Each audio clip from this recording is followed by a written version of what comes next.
అని చెప్పి భారతీయ జనతా పార్టీ నాయకులు విమర్శలు చేశారు. ఇప్పుడు పవన్ కళ్యాణ్ కూడా అదే తరహా విమర్శలు చేస్తూ ఉన్నారు సార్. కొంతమంది కాంగ్రెస్ నాయకులు పాకిస్తాన్ సైడ్ మాట్లాడుతూ ఉన్నారు. అలాంటి సూడో సెక్యులరిస్టులందరూ కూడా పాకిస్తాన్ వెళ్ళిపోండి, ఇక్కడ కాదు ఉండాల్సింది అని చెప్పి ఒకసారి పవన్ కళ్యాణ్ బయట. అలా కాకుండా ఇంత 26 మంది చనిపోతే మత ప్రాతిపాదికని చంపినా గానీ మన సెక్యులర్ వాదులు, సో కాల్డ్ సూడో సెక్యులరిస్ట్, వాళ్ళు ఏం మాట్లాడుతున్నారు? మతం అడిగి చంపలేదంటారు. చనిపోయిన మధుసూదన్ గారి భార్య అందరూ వాళ్ళ అబద్ధాలు చెప్తారు. వాళ్ళు పాకిస్తాన్ని ప్రేమిస్తా అంటారు. వీళ్ళందరూ ఇక్కడ భారతదేశంలోకి వచ్చి మీరు పాకిస్తాన్ని ప్రేమిస్తుంటారు. మొన్న కొంతమంది నాయకులు డిబేట్లో మాట్లాడుతుంటే చూస్తున్నాను. మీరు పాకిస్తాన్ అంత ప్రేమిస్తే దయచేసి పాకిస్తాన్కి వెళ్ళిపోండి, ఇక్కడ ఎందుకు? పాకిస్తాన్ మీద మీకు అంత ప్రేమే ఉంటే ఇది మాట్లాడుతున్న పని ఏదైనా వీళ్ళందరూ కొంచెం కాంగ్రెస్ నాయకులు వీళ్ళందరూ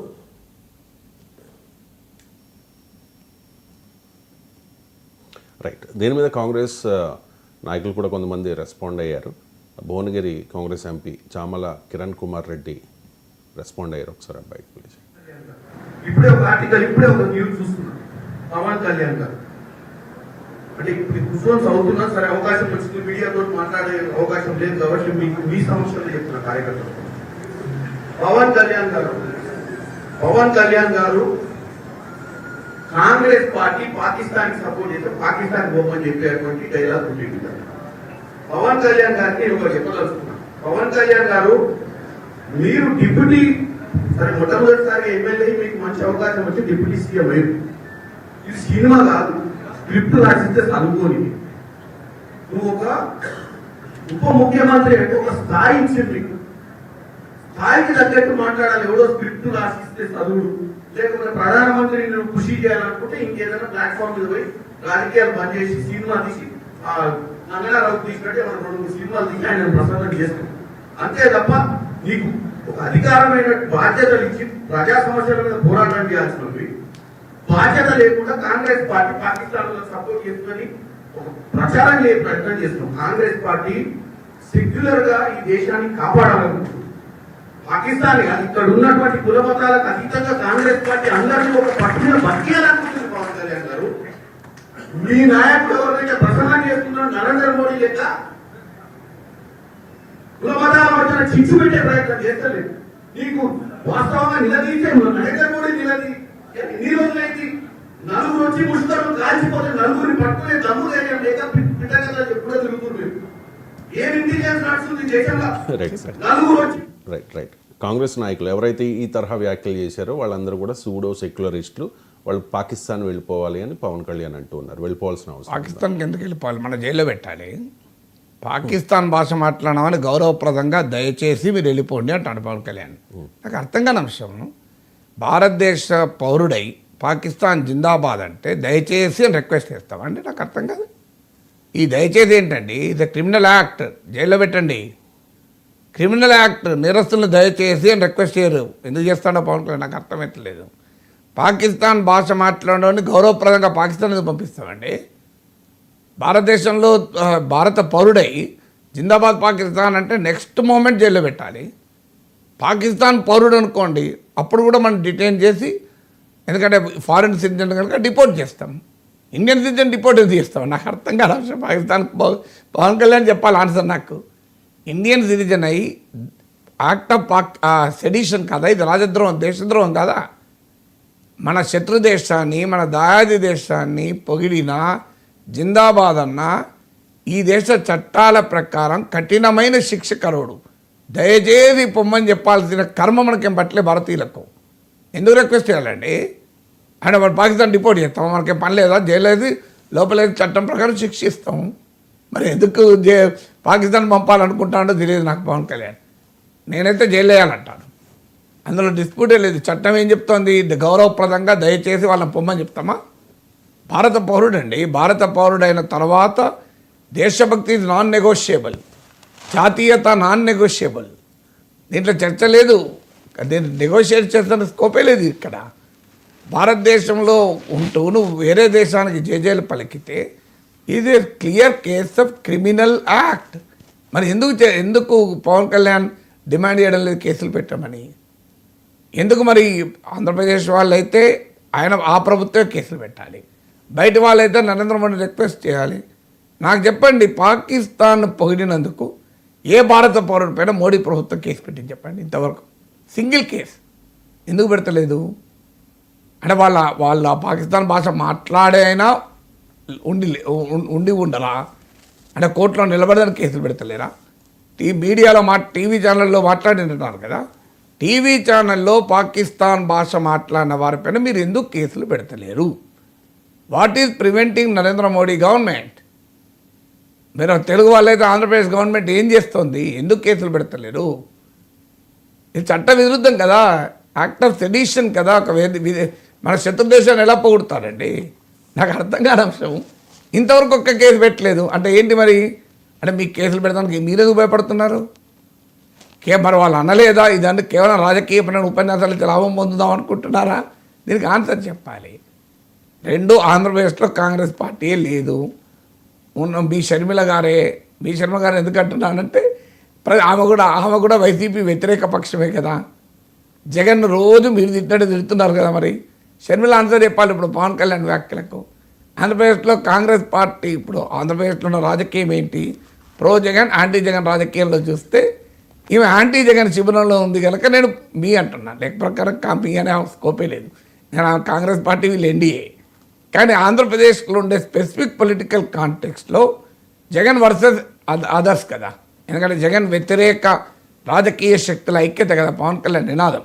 ఆ కాంటెక్స్ట్లో నేను చెప్తున్నా, జగన్ వ్యతిరేక రాజకీయ శక్తులందరినీ కలపాలి అన్నది పవన్ కళ్యాణ్ విధానం కనుక జగన్ వ్యతిరేక రాజకీయ శక్తులను షర్మిలమని అడగాలి ఆన్సరు. సో అందువల్ల ఫండమెంటల్ క్వశ్చన్ ఇక సెక్యులరిజం, సూడో సెక్యులరిజం. అసలు దీనికి సెక్యులరిజానికి ఏం సంబంధం అండి? నాకు అర్థం కాని అంశం. సెక్యులరిజానికి ఏం సంబంధం? ఓకే, మతం పేరు అడిగి చంపరు, అప్పుడు ఊకుందామా? మతం పేరు అడిగి చంపినన్నది వాస్తవం. అది అక్కడున్న పర్యాటకులే చెప్తున్నారు. ఎవడన్నా పిచ్చి ప్రేలాపన చేసి మతం పేరు అడగలేదంటే నేను నిన్న కూడా తప్పన్నాను అది. సో బట్ మతం పేరు అడగలేదు అనుకుందాం, అప్పుడు ఓకేనా? మీకు అభ్యంతరం లేదా? ఇప్పుడు మీకు అభ్యంతరం వల్ల మతం పేరు అడిగినందుక యాక్ట్ ఆఫ్ టెర్రర్కా?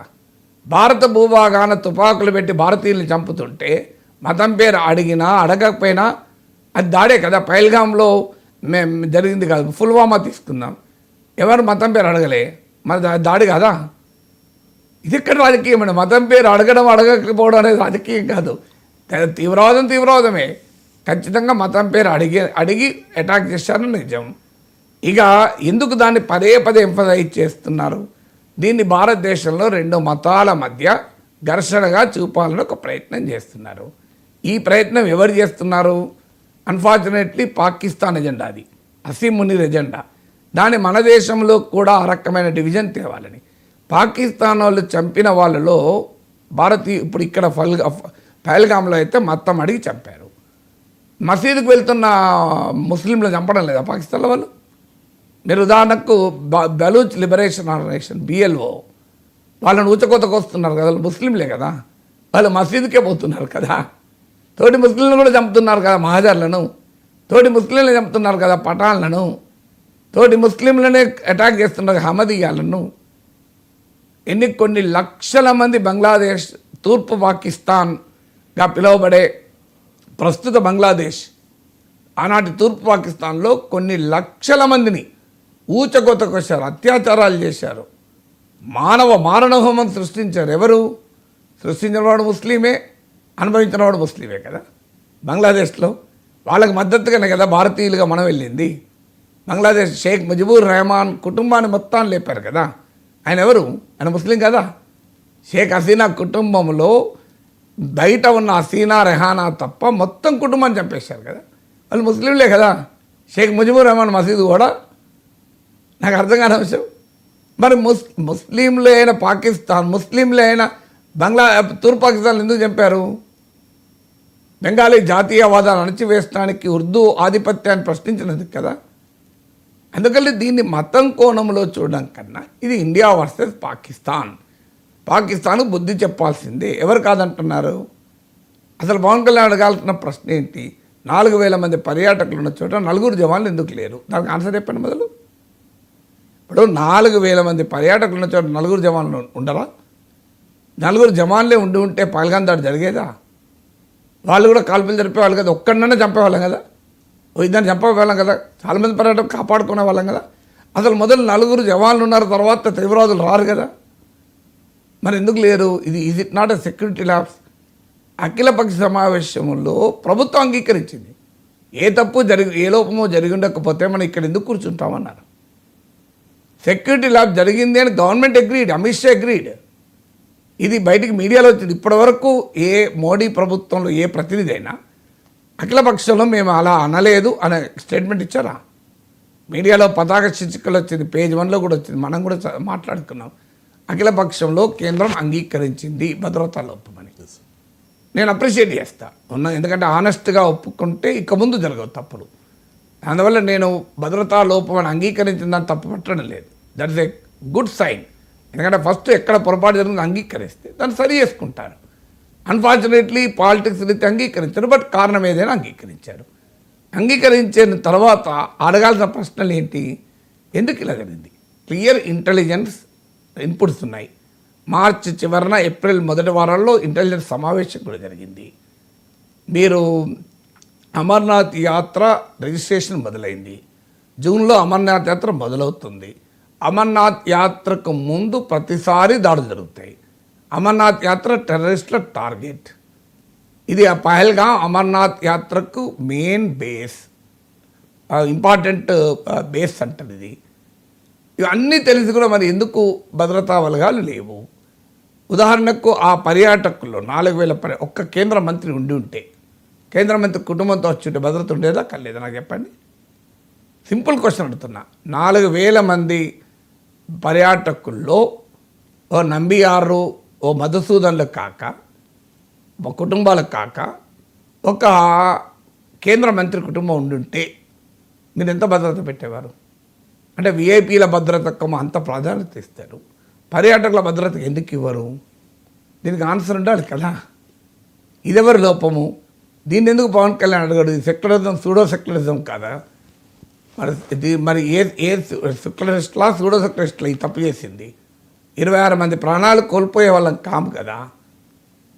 ఈ సెక్యూరిటీ ల్యాబ్ జరుగుండకపోతే సిఆర్పిఎఫ్ వాళ్ళు అడిగినప్పుడే ఎయిర్ లిఫ్ట్కు హెలికాప్టర్లు సమకూర్చి ఉంటే కేంద్ర హోంశాఖ పుల్వామా ఘటన జరిగి ఉండేది కాదు కదా. మనకు తెలియదు ఆ పాకిస్తాన్ అనేది ఒక పనికిమాలిన దేశం, ఓ దివాలాకోర్ దేశం, దానికి వేరే పని లేదు, మన దేశంలో హింసను ప్రేరేపించింది తప్ప మనం ఎందుకు జాగ్రత్తలు తీసుకోలేదు అంటున్నా. కాశ్మీర్ లాంటి ప్రాంతానికి 1000కి పైగా సిఆర్పిఎఫ్ బలగాలను రోడ్డు మార్గంలో ఎవరైనా పంపిస్తారో నాకు చెప్పండి. ఇవాళ మీరు ఒకసారి ఆ కరగుట్ట దగ్గరికి వెళ్ళండి, మిలిటరీ హెలికాప్టర్లు వాడుతున్నారు. అంటే మన దేశంలోనే ఉన్న మావోయిస్టులను ఎదుర్కోవడానికి మిలిటరీ హెలికాప్టర్లు వాడుతుంటే, సరిహద్దుల్లో ఉద్రిక్తత ఉండి తీవ్రవాద పీడిత ప్రాంతమైన కాశ్మీర్లో రోడ్డు మార్గాన్ని తీసుకెళ్తారు ఎవరైనా సిఆర్పిఎఫ్ చేయాలను? ఇది నేను అడిగింది కాదు, అప్పటి జమ్మూ కాశ్మీర్ గవర్నర్ సత్యపాల్ మాలిక్ అడిగిన ప్రశ్న. అది కదా అడగాలి. పుల్వామాలో ఈ అనుభవం జరిగింది మనకు, భద్రతా లోపం. మరి అయినా కూడా మళ్ళీ పహల్గాంలో ఎందుకు భద్రతా లోపం జరిగింది? దీనికి ఎవరు బాధ్యత? ఎవరిపైన చర్య తీసుకున్నారు? భద్రతా లోపం జరిగిందని కేంద్ర ప్రభుత్వమే అఖిలపక్ష మీటింగ్లో అడిగింది. లాల్ బహదూర్ శాస్త్రి ఎక్కడో రైల్వే యాక్సిడెంట్ జరిగితే మంత్రి పదవి రాజీనామా చేశాడు. లాల్ బహదూర్ శాస్త్రి రైలు నడిపాడా? మరి దీనికి ఎవరిపైన చర్య తీసుకున్నారు? ఒక్క అధికారిపైన చర్య తీసుకుంటే పేపర్లు వచ్చిందా ఈ సెక్యూరిటీ ల్యాబ్స్ కొరకు? మరి ఇది ఎందుకు అడుగుతలేడు పవన్ కళ్యాణ్? సో పవన్ కళ్యాణ్ అడగాల్సిన క్వశ్చన్లు ఇవి. ఇందులో సెక్యులరిజం ఏంది, సూడో సెక్యులరిజం ఏంది? అందరూ భారతీయులే. ఇప్పుడు ఏం చేద్దాం? ఇండియాను డివైడ్ చేద్దామా, ఇండియాను యునైట్ చేద్దామా? ఇండియాను యునైట్ చేద్దామని నేను అంటున్నాను, డివైడ్ చేద్దామని రాజకీయ నాయకులు అంటున్నారు. ఎట్లా డివైడ్ చేద్దాం? మతాల వారుగా డివైడ్ చేద్దాం, పార్టీల వారుగా డివైడ్ చేద్దాం. ఇది ఎవరికి లాభం? పాకిస్తాన్కి లాభం, మనకు లాభం? ఒకసారి ఆలోచించండి. ఇవాళ భారత ప్రభుత్వానికి అఖిలపక్ష మీటింగ్లో అన్ని రాజకీయ పార్టీలు మీరు ఏ చర్య తీసుకున్నా మీ వెనకాల మేముంటాం. ఇదే spirit of nationalism. Spirit of nationalism ఏం చెప్తోంది? Nations stand United. అమెరికాలో దాడులు జరిగితే ఇట్లా కొట్టుకోలేదు రాజకీయ పార్టీలు. అమెరికాలో 9/11 దాడి జరిగితే రిపబ్లికన్ పార్టీ, డెమోక్రటిక్ పార్టీలు మీ దేశభక్తి ఎంత, మీ దేశభక్తి ఎంత అని శీల పరీక్ష, అగ్ని పరీక్షలు పెట్టలే. అమెరికా ప్రజల పార్టీలన్నీ ఏకమయ్యాయి. మన దేశంలో ఈ రాజకీయం దౌర్భాగ్యం. మన దేశ ప్రజలకే మన శీల పరీక్ష పెడతాం, మన దేశ ప్రజలకే అగ్ని పరీక్ష పెడతాం. పాకిస్తాన్ పెట్టాం మనం. ముందు మనకు అటాక్ పాకిస్తాన్ కాదు, మన అటాక్ మన రాజకీయ ప్రత్యర్థులు. మనం మొదలు కాంగ్రెస్ పార్టీని అటాక్ చేద్దామా, ఇంకో పార్టీని అటాక్ చేద్దామా, మీడియాలో మాట్లాడి ఇంటలెక్చువల్స్ అటాక్ చేద్దామా, విశ్లేషకులు అటాక్, ఇదే గోల. పాకిస్తాన్ అటాక్ చేయడం మానేశారు వాళ్ళు. పాకిస్తాన్ 140 కోట్ల మందిలో అందరికీ దేశభక్తి లేదంటాడు పీయూష్ గోయల్. అంటే కొంతమంది భారతీయుల్ని మనం డివైడ్ చేయాలి. ఈ డివైడ్ చేసి యునైట్ ఇండియా అనే స్లోగన్ వదిలేసి డివైడ్ ఇండియా అనే కార్యక్రమం పెట్టుకుంటే అది దేశభక్తి ఎట్లయితే నాకు అర్థం కాని విషయం. ఆ ఎజెండా ఎవరికి ఉపయోగపడుతుంది? అది ఎవరు కోరుకుంటారో భారతదేశం విడిపోవాలి అని మతం పేరిట, రాజకీయ పార్టీల పేరిట భారతీయులంతా విడిగా ఉంటే పాకిస్తాన్ ఆనందపడుతుంది కదా. పాకిస్తాన్ సంతృప్తి పరిచే పనులు మీరెందుకు చేస్తున్నారు అంటున్నా. పాకిస్తాన్ భాష మాట్లాడే ప్రజలు భారతదేశంలో ఉన్నారంటే అది ఎవరికి లాభం? పాకిస్తాన్కి అది లాభం. మా దేశాన్ని సమర్థించే వాళ్ళు భారతదేశంలో పెద్ద పార్టీ ఉంది. ఇది ఎవరికి బూస్ట్ ఇస్తుంది? దేశాన్ని ప్రధాన ప్రతిపక్షమే మాకు అనుకూలమట అంటే అది పాకిస్తాన్కి ఉపయోగపడదా? మీ పాలిటిక్స్ లాభమేమో అది మీ రాజకీయ ప్రయోజనాల కొరకు జాతి ప్రయోజనాలు తాకట్టు పెట్టకండి. మీ రాజకీయ ప్రయోజనాల కొరకు దేశ ప్రయోజనాలు తాకట్టు పెట్టకండి. మతాల పేరిట, రాజకీయ పార్టీల పేరిట భారతీయులు చీల్చకండి. భారతీయులను ఐక్యం చేసి పాకిస్తాన్పై పోరాడదాం. ఇలా ప్రతి భారతీయునికి శత్రు పాకిస్తాన్. ప్రతి భారతీయుని రక్తం మండుతుంది పాకిస్తాన్ సంగతి తేల్చమని. పాకిస్తాన్ కోలుకోకుండా దెబ్బతీయాలన్నది ప్రతి భారతీయుడు గుండె కొట్టుకుంటోంది. ఈ సమయంలో రాజకీయం ఏందండి? రాజకీయాలకు సమయం ఉంటుంది కదా. ఈ దరిద్ర రాజకీయం ఎప్పటికున్నదే కదా, ఎప్పటికున్నారో దరిద్ర రాజకీయమే. ఇంకా ఇప్పుడు దేశం భద్రత ప్రమాదంలో పడ్డప్పుడు కూడా మేము రాజకీయంగా కొట్టుకొస్తాం. మాకు ఇదే ముఖ్యం, మాకు 2 ఎమ్మెల్యేలు గెలవడం ముఖ్యం, మాకు ఒక ఎంపీ గెలవడం ముఖ్యం, మాకు ఓట్లు ముఖ్యం. ఏం రాజకీయం ఇది? మాకు ప్రజలను డివైడ్ చేయడం ముఖ్యం, మతపరంగా ఉద్రిక్తతలు క్రియేట్ చేయాలి, భారతదేశంలో మతపరమైన ఉద్రిక్తత, మత కల్లోలాలు క్రియేట్ చేయాలి. ఈ పంచాయతీ అండి ఇది. అందరం కలిసి పాకిస్తాన్ సంగతి తేల్చాల్సిన సమయంలో తర్వాత కొట్టుకుందాం. పాకిస్తాన్ సంగతి తేల్చినాక పోయి టైం తీసుకుందాం. ఒక వారం రోజుల్లో 10 రోజుల్లో పాకిస్తాన్ సంగతి తేల్చేసి తర్వాత ఒక 6 నెలలు కొట్టుకోండిగా. మీకు వేరే పనే ఉన్నది రాజకీయ పార్టీలకు. దేశం ఎందుకు మీకు? దేశ ప్రయోజనాలు ఎందుకు? దేశ భద్రత ఎందుకు? మీకు కావాల్సింది ఓట్లే కదా, కొట్టుకోండి. కానీ సగటు భారతీయుడిగా నా బాధ ఏంటంటే పాకిస్తాన్ కోరుకుంటున్నది మనం చేయకూడదు. తీవ్రవాదులు కోరుకుంటున్నది మనం చేయకూడదు. తీవ్రవాదులు ఎందుకు అడిగారు? మతం, ఈ దేశంలో మతపరమైన డివిజన్ తేవాలని అడిగారు. అదే చేద్దామా మనం కూడా? తీవ్రవాదులు కోరుకున్నదే కదా అది, అదే చేద్దామా?